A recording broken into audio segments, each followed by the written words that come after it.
They say the world does not remember the soft hearts, only those who roar loud enough to be heard. But I've learned that sometimes silence speaks the loudest, especially when it's wrapped in grace and revenge, served cold.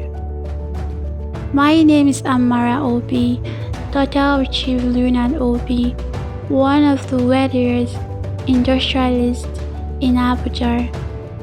But this is not a story about my father's wealth.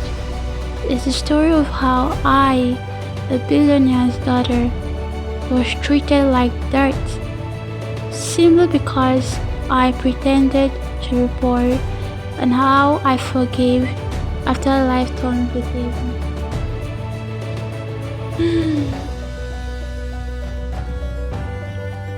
It started on a homey Tuesday evening.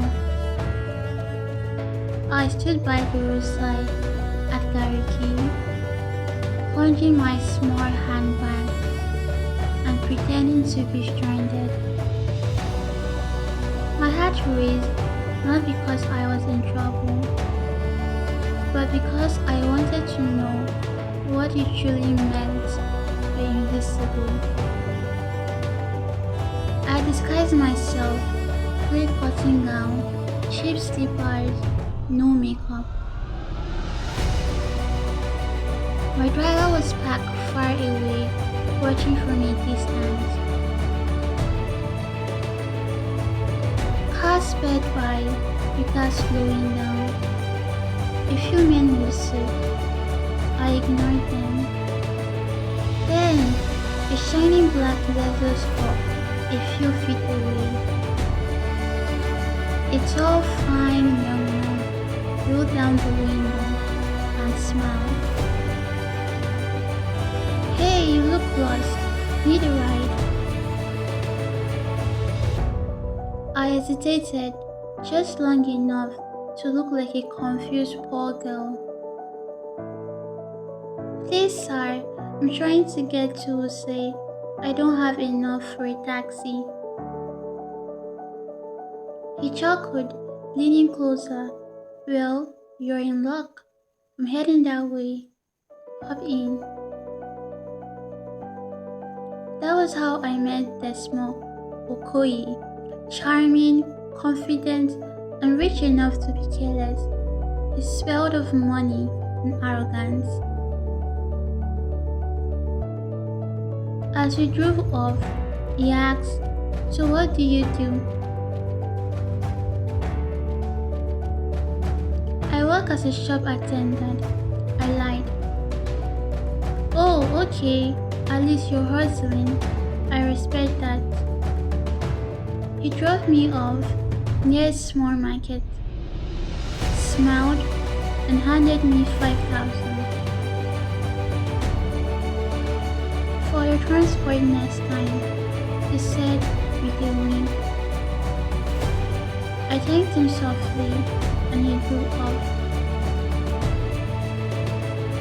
That was the moment the story began, when a princess chose to work barefoot among wolves.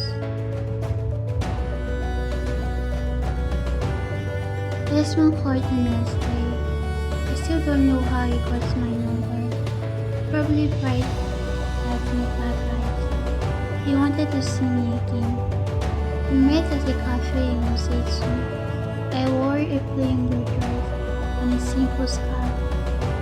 He looked at me like a charity case. "Amara, I don't usually date girls like you," he said, smiling proudly. "There's something about you fresh."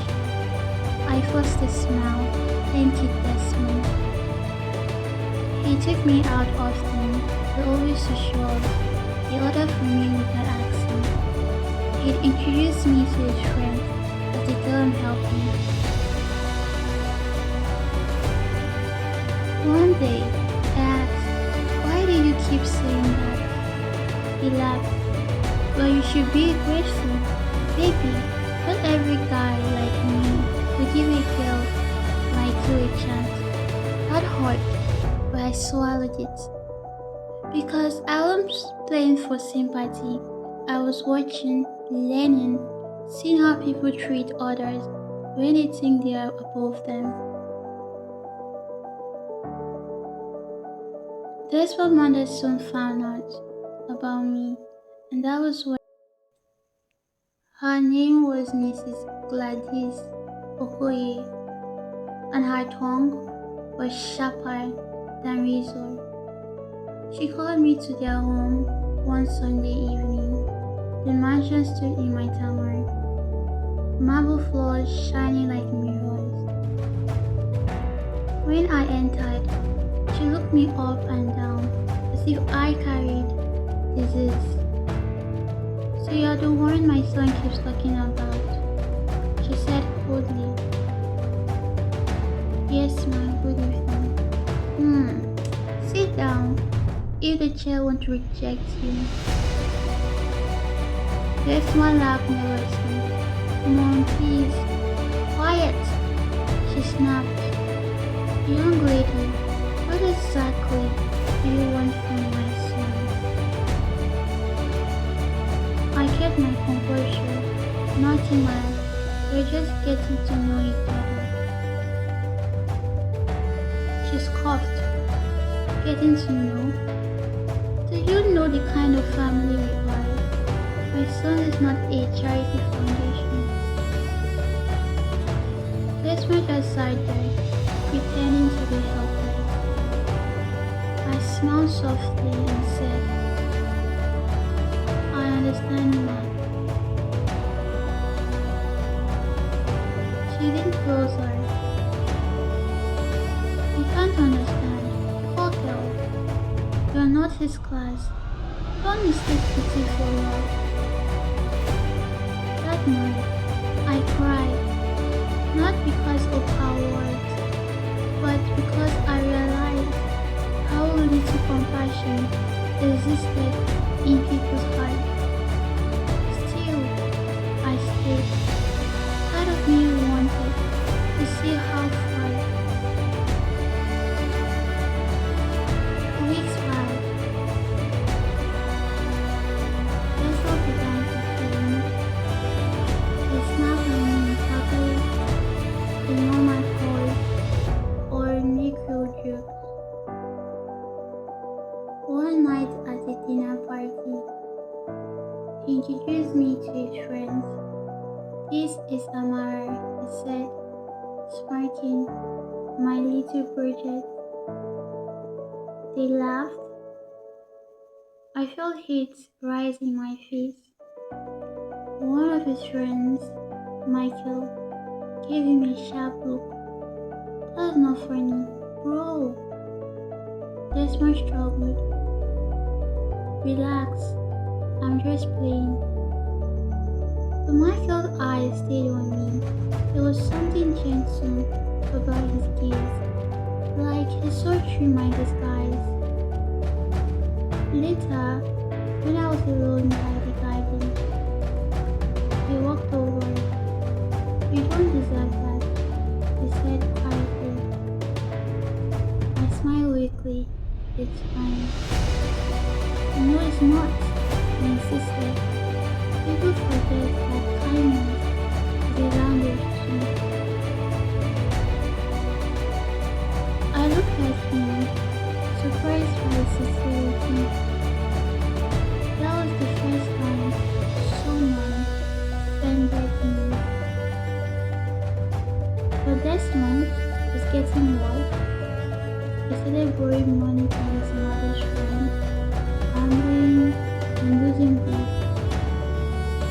Soon, the Okoye's empire began to crumble, and fate, its wicked sense of humor, began to spin the wheels on my favor.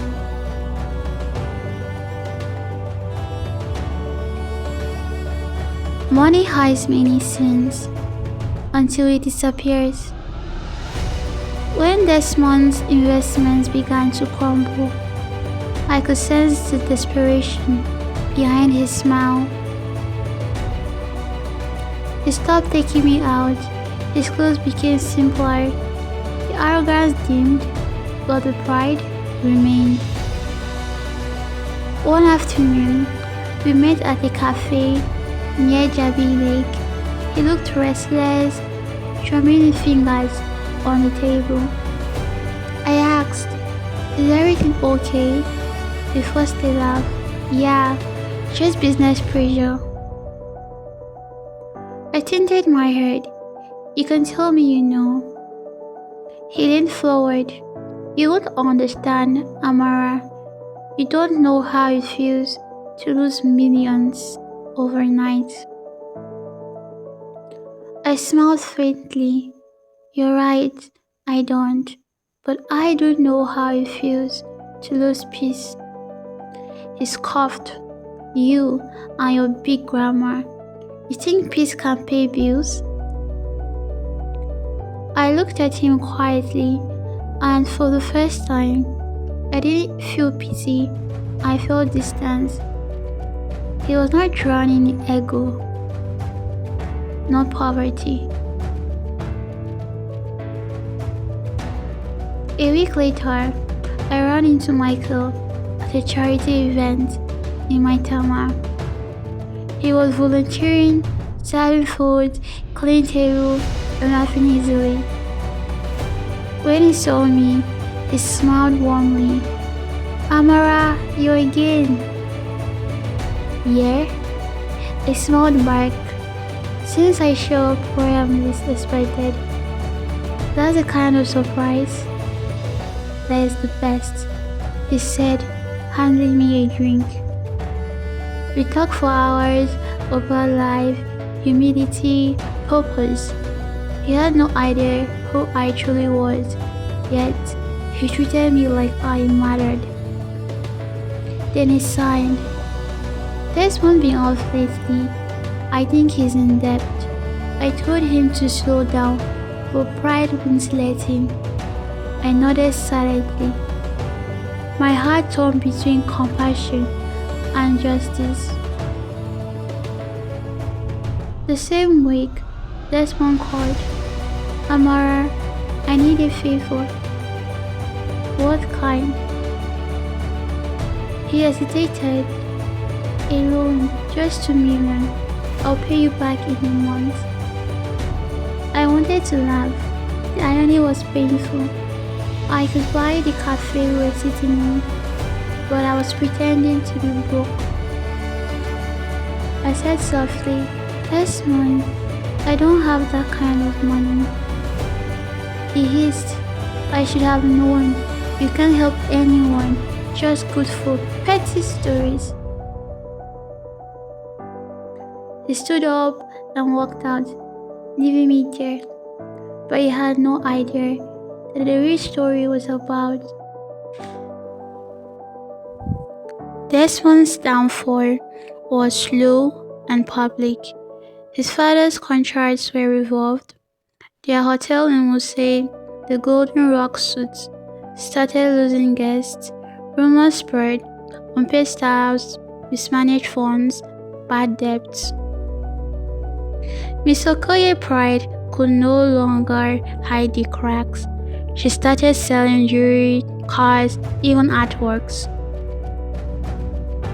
I still seated, pretending to check on them. Every time she sneered, "Still no job, Amara? Or are you hoping to marry a man to escape poverty?" I'd smile politely. "No ma, I'm fine." She shook her head. "You are too comfortable for a broke girl." One afternoon, I overheard Desmond shouting at her in the living room. "Mom, what do you want me to do? The banks are calling. The hotel is going under." "Then fix it," she screamed back. "You and your useless gambling." I stood quietly by the door, heart pounding. He saw me and snapped. "What are you looking at?" I swallowed hard. "I just came to say hello." "Well, you said it. Now go! That night, I went home to my father's mansion in Asokoro. He sat by the piano, reading the day's paper. He looked up. "My daughter, why do you look troubled?" I sighed, because sometimes I wish I could show people who I really am. He smiled. "Patience, Amara. Life has a way of revealing truths at the perfect time." He was right, and that perfect time was coming faster than anyone expected.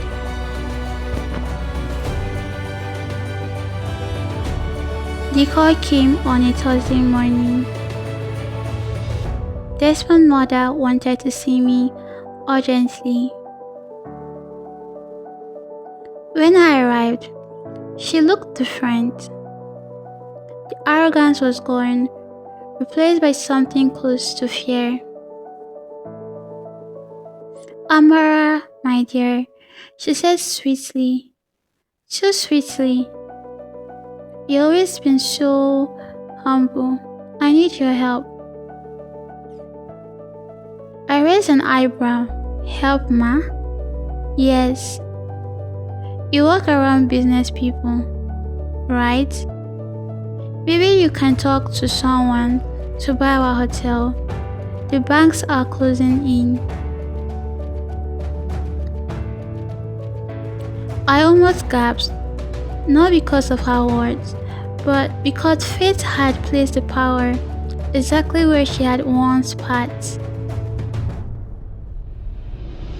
I said softly, "I see what I can do."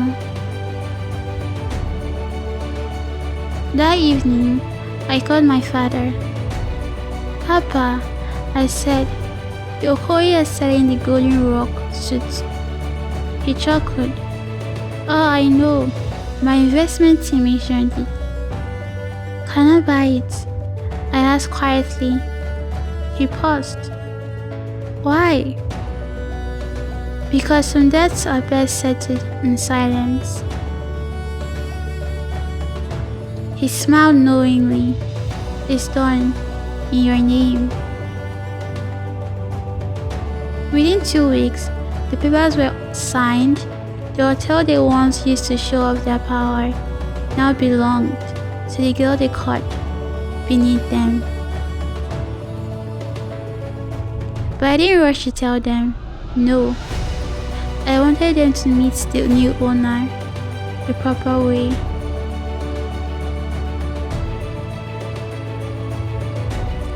The Okoyes invited a potential buyer to the hotel conference room. Desmond looked pale. His mother was anxious. The buyer was Miss A. Bobby. They waited nervously, glancing at the door every minute. Then I walked in, dressed elegantly in a white blazer and gold heels. My natural hair was neatly styled, confident, steady. Mrs. Okoye's jaw dropped. Desmond froze. "Amara." I smiled. "Good afternoon. I'm here regarding the purchase of this hotel." He stammered. "Wait, what are you saying?" I turned to the lawyer beside me. "Please, show them the documents." The lawyer opened the folder. Ownership of the Golden Rock suit has officially transferred to Miss Amara Obi.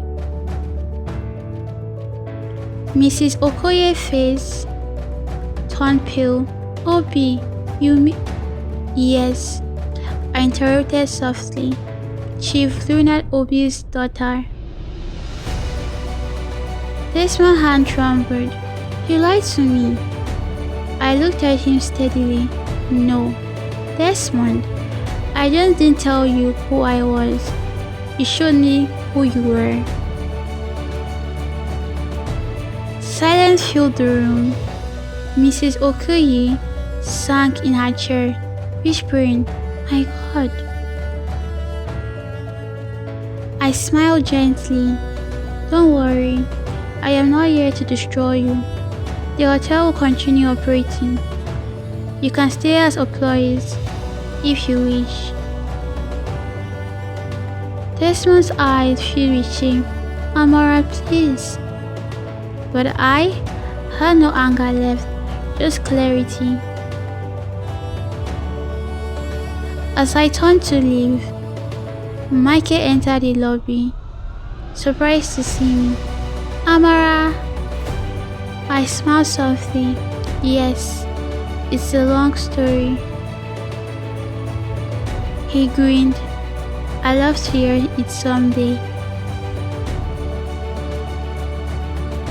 That was the first time I realized something I'd missed all along. Kindness never fades, even when everything. Owning the golden rock suit didn't feel like victory. It felt like closure.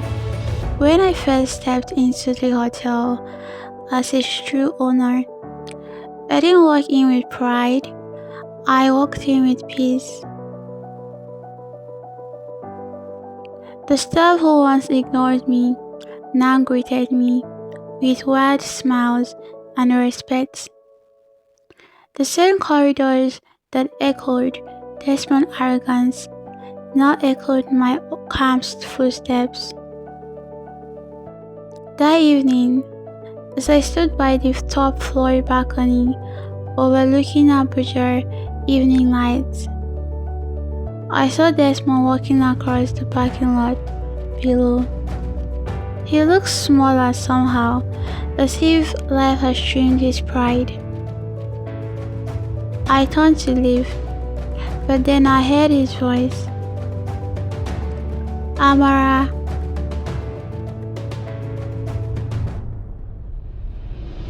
I froze.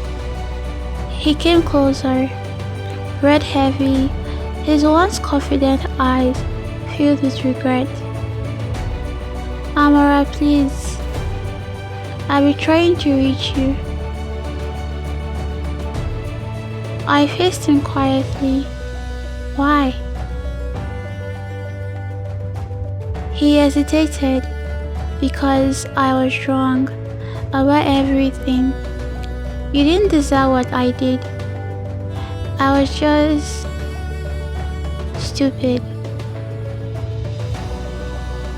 I tilted my head, and now you realize that. He nodded, swallowed hard. "I lost everything: friends, business, respect. The only thing I can't lose is peace of mind. And I can't have that until you forgive me." For a long moment, I just looked at him. Then I said softly, "Forgiveness isn't a gift that you demand. This one is the one you earn." He looked down. "Then tell me how." I smiled faintly. "Start by forgiving yourself and your mother." He blinked. "You're still the same, aren't you? Still calm, still kind." I shrugged lightly. "Kindness isn't weakness, that's one. It's power under control." He lowered his head. "You haven't changed." "No," I said. "I just stopped pretending." He nodded, turned slowly, and walked away. The sound of his footsteps fading like the end of an old song.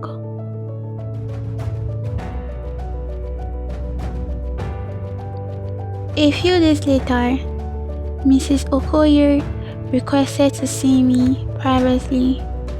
We met in the hotel conference room, the same one where I had revealed the truth. She looked tired, older, her designer scarves replaced by a plain wrapper. Amara, she said, voice trembling. I don't know how to start. I smiled gently. The beginning is always a good place. Tears filled her eyes. I was cruel to you. I judged you by what I thought you were. I raised my son to believe money makes a man. But I forgot that character sustains him. Her voice cracked. Now, I am the one begging for mercy. I walked around the table and placed my hands on hers. Ma, life humbles us in ways we don't expect. But you're still standing. That's what matters. She sobbed softly. I wish I could undo it. I shook my head. No need. You already did by admitting it. She wiped her eyes. You're a good girl, Amara. I see now why Desmond loved you. I smiled faintly. And now I know why life brought me into your part. Not to hurt you, but to heal all of us.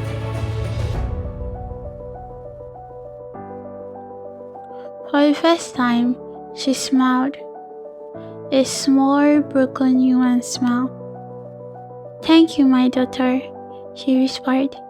It meant it when I said you're welcome, Ma.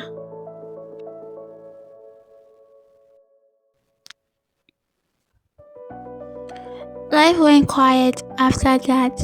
The hotel flourished again, rebranded, modernized, alive. And somewhere in that calm, Michael kept showing up.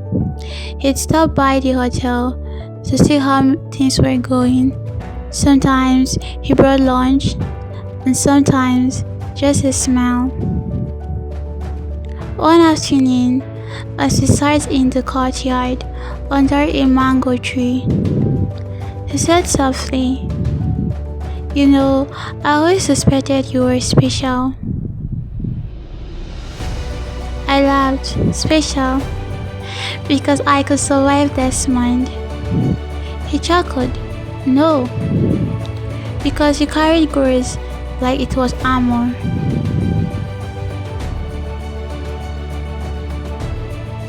We sat in silence for a while. Then he said, "You are forgiving them." I nodded. Yes. Holding on the anger only poisoned the soul. He leaned back. You're different, Amara. Most people in your shoes would have destroyed them. I didn't know to, I said. Life did that already.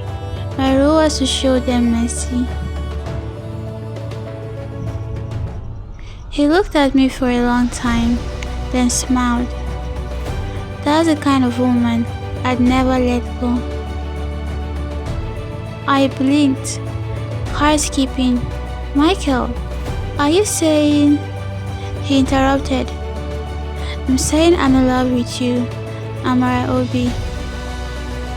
Not because of your name, not because of your wealth, but because you remind me that goodness still exists. I stared at him, words cut my throat, and I smiled. Michael, after everything I have seen, I stopped believing in fairy tales.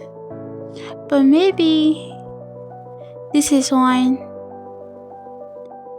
He took my hand gently, then let's write our own ending. The day I got married, the Harmattan winds returned, cool, calm, forgiving. Our ceremony was simple but beautiful. Held at the hotel garden, I once cleaned in silence when Desmond's mother mocks me. Now it was decorated with white roses, laughter, and music. Michael stood waiting for me in a cream-colored suit, his eyes filled with quiet joy. When I walked down the aisle, I saw faces from the past, Desmond among them, his mother by their side. They looked peaceful, even happy.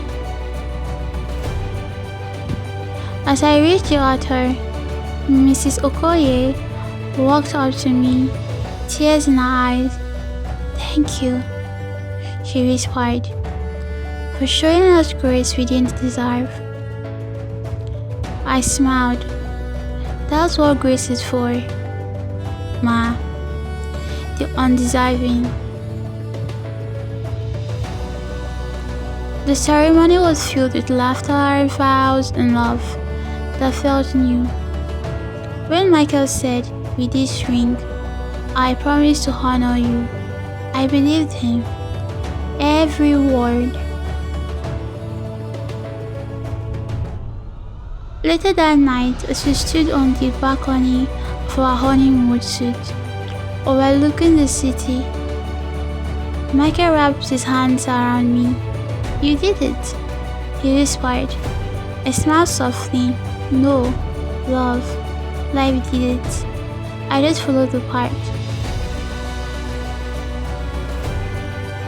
The city lights were shining below. The wind brushed against my hair, and I felt peace, pure and deep. Because I learned something priceless. Power means nothing without compassion, and wealth means little without love. I forgave them, Desmond, his mother, even the world that once mocked me. And in that forgiveness, I found everything I ever wanted. My name is Amara Obi, the girl they looked down on. But when they finally lifted their eyes, I was already standing.